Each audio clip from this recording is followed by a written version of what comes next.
Hello, this is Matt on the Moon Lambo channel. Well, the XRP rich list has been updated. I got an article on this very topic.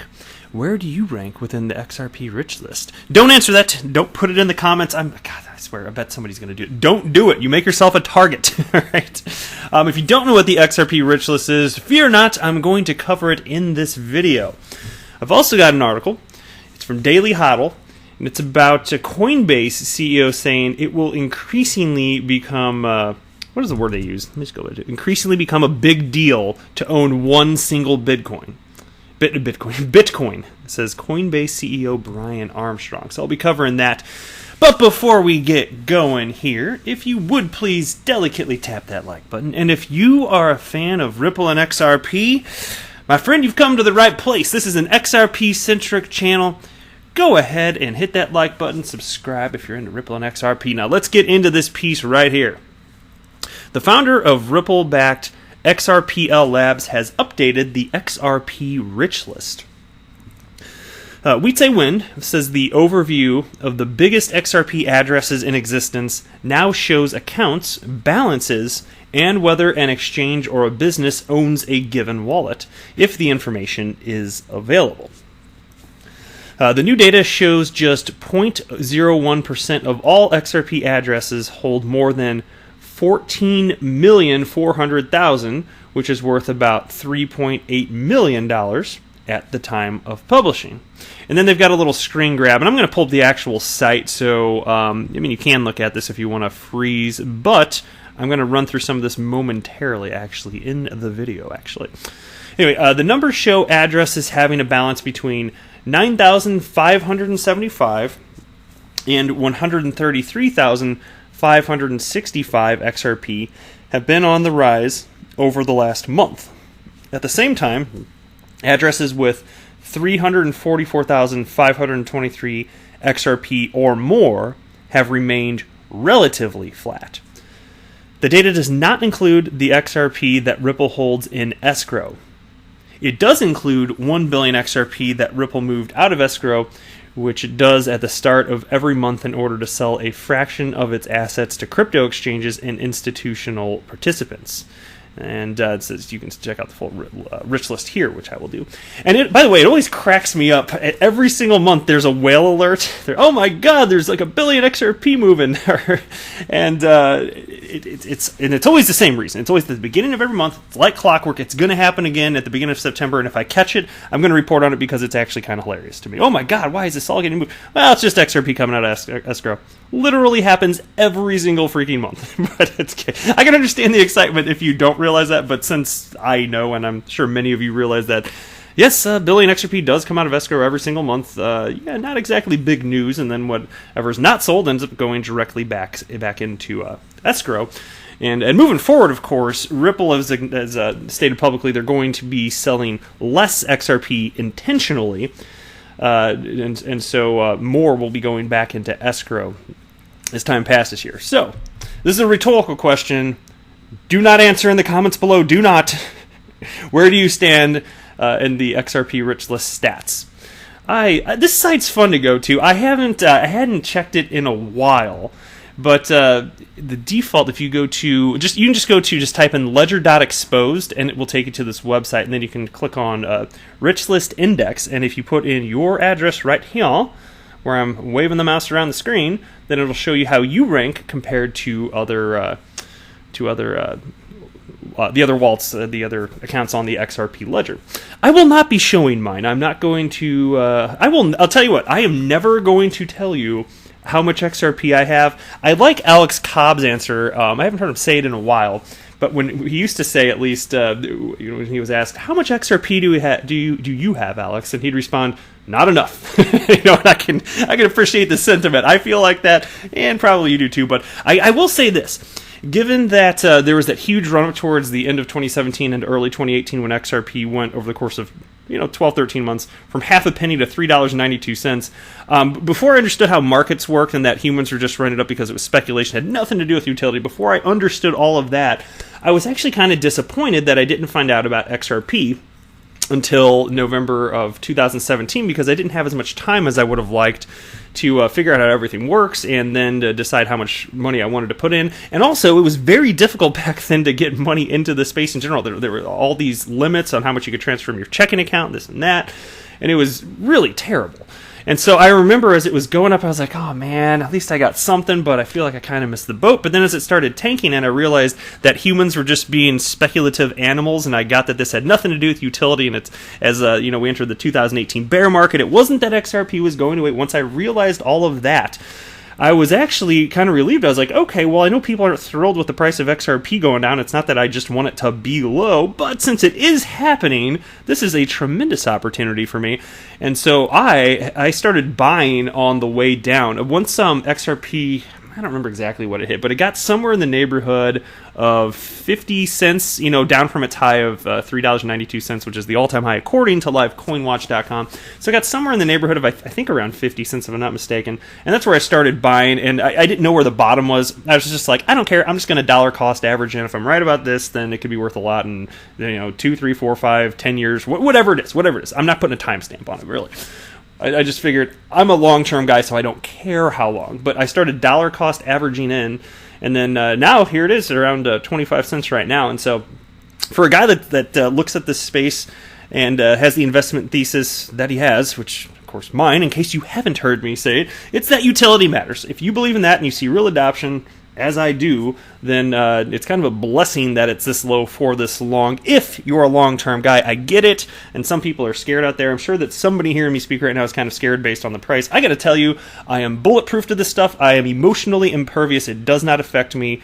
I have nothing but confidence in the longevity of XRP, the way in which it will be adopted based on all available knowledge today. Not financial advice. Please do not buy or sell anything because of me, but I'm just sharing with you how I feel about it.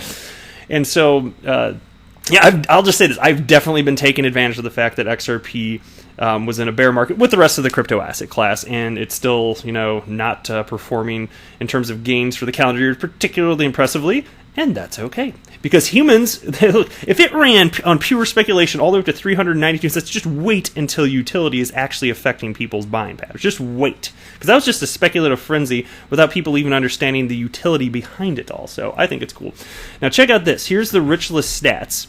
And I like to click on, personally, by default it shows you number of accounts, balance range here, and it can be kind of fun to look at, but what I enjoy the most is if you click on this tab, by percentage of accounts, you can see where you fall. So if you know how much XRP you hold, you can see what group you fall into here, and it goes up to, I thought it went further than this, I guess it just shows 10%. It's been a while since I've been on this webpage. So anyway, if you have 2,627 XRP, you are in the top 10% of XRP holders in the world.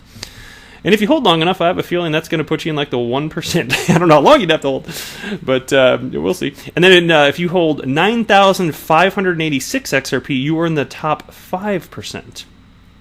If you hold 67,955 XRP, you are in the top 1%. And by the way, I want to point out that if you spent in, let's say, like late 2015, like $400, you'd be in the top 1% of XRP holders if you had held it that long. Is that not amazing? Oh man, and sure, all those people cashed out along the way. I mean, a lot of them did, but there are probably some that just cashed out some and they're still here in the XRP community. But I'm going to be one of those people, like, I don't care when it goes parabolic next. I'm never selling all of my XRP. I have too much fun following this stuff, and I just want to hold on to some and see what it's worth in like 30 years from now. Whatever, it's fun. Plus, it's not my retirement plan. I'm doing other stuff. I'm kind of, if this went away, I would still be fine. I don't think it will. I'm very enthusiastic about this, obviously. I mean, this is running this YouTube channel talking about XRP is my favorite hobby I've ever had in my entire life. And I'm a 36-year-old man, so I have experience doing other things as well. This is just a lot of fun, and I'm excited about it. And it's more exciting actually having skin in the game. So I'm happy to have actually invested some of my own money. But anyway, if you have not checked out this website, do it just for fun, just for yourself. You can just put in your wallet address, check where you stand, or if you don't want to put in your address, you can just see what percentile you fall into. And this is always changing. It's updated, I want to say every 10 minutes. I think that's what it said. Yeah, so right now it's updated. Last updated 7 minutes ago, so you can kind of see where everything's at. All right, next piece here. There's a tweet from XRP Boy.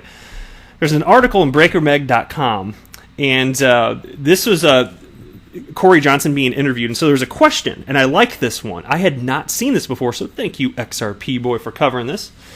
And the question was to Corey Johnson from Breaker Mag, do you have a sense of what the Trump administration thinks about a product like Ripple? And of course, we know what they meant. They meant XRP. Anyway, just go on. And Corey Johnson says, when I started to meet with people in government and regulators, I had very low expectations. I have been truly amazed at the open-mindedness, number one. And number two, the smart questions, sometimes even tough questions. Check this part out. There's clearly a lot of homework going on. The White House in particular seems to be thinking about what it means to have 80% of Bitcoin mining taking place in China and a majority of Ether mining taking place in China. When you look at XRP, there is no mining, so from a foreign control aspect or from an environmental aspect, XRP is a very different beast. And in conversations we've had with the administration, they seem to get that and think that might matter. And this was an article from October of 2018, back when Corey Johnson was a Ripple employee. He's no longer with the company, but cool statement nonetheless. So of course, they're speaking with the Trump administration, and they seem to understand XRP is, in fact, quite a different animal. I just thought that was the coolest thing. Thank you, XRP boy, for sharing that. I wanted to share it with everybody listening here. All right, here's a piece from dailyhodl.com titled, Owning one Bitcoin will increasingly become a big deal, Coinbase CEO Brian Armstrong. Coinbase CEO Brian Armstrong is joining a chorus of crypto entrepreneurs who say people who own just one Bitcoin are likely to become elite holders of a unique form of wealth. In a new tweet, Armstrong responds to an article from Vice analyzing Bitcoin's origins, scarcity, wealth creation, energy usage, adoption, and potential. And so here's the actual tweet from Brian Armstrong. For better or worse, I do think owning one whole Bitcoin will increasingly become a big deal. Only 21 million will ever be produced, and some people already own much more than one. They say be produced. Really, it's more like they were created at inception, and then mining is just the distribution mechanism. Okay, because that's in the code. 21 million already created at inception. I would argue it that way. But anyway, tomato, tomato, whatever. The article calls crypto billionaires the new Medicis, who are funding a wave of art, culture, and technology efforts commissioned in their own image. And here's a quote now.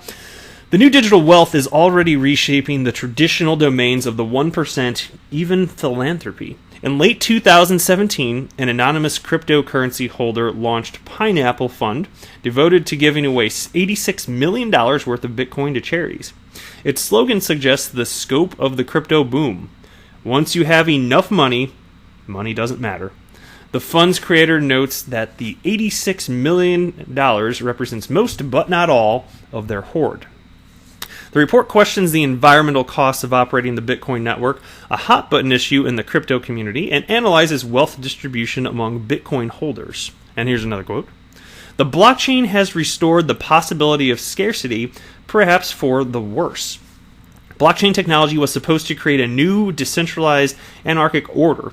Yet the cryptocurrency boom has, ironically, recreated the crushing inequalities of capitalism. Just 4% of its holders own 95% of the Bitcoin in circulation. As Sterling Crispin asks, what's Bitcoin or anything good for if you don't have clean drinking water? So, what a quote. And I'm certainly not citing that particular quote to say anything about capitalism. I don't want to get into politics, because tell you what, like I've said before, in case you haven't heard me say it, talking about politics and religion, specifically, as far as it pertains to politics, at least in the United States, half of the country more or less is on the left, half is more or less on the right. And so, real good way to alienate half of your audience would be to talk about stuff like that. I'm not going to do it. And, of course, religion can be quite divisive as well, so not going to touch that with a 10-foot pole. This is an XRP channel, damn it. Armstrong joins Binance CEO CZ and Bitcoin entrepreneur Charlie Shrem in predicting the future value of a single Bitcoin.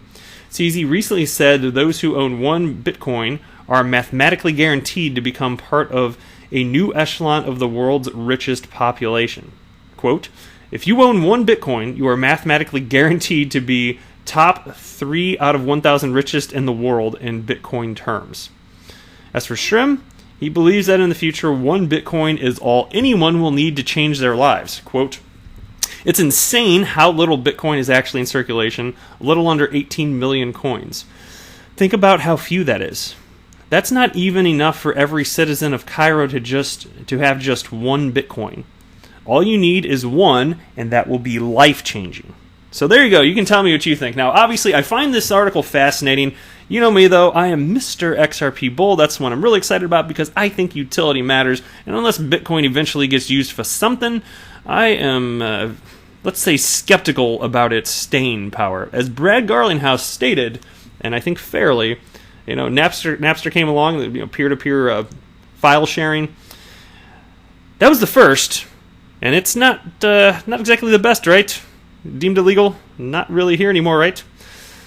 So take that for what it's worth. And he had said, really, I don't know if you guys had heard that. I'm sure some of you have, but he literally equated Bitcoin to Napster. Now that said, he was just kind of, it sounded more like kind of a devil's advocate type of thing because he said before and after that he is long Bitcoin. So we'll see. But that's it for this video. You can let me know what you think below. I am not a financial advisor. Do not buy or sell anything because of anything that I say or write. That would be a very, very, very bad idea.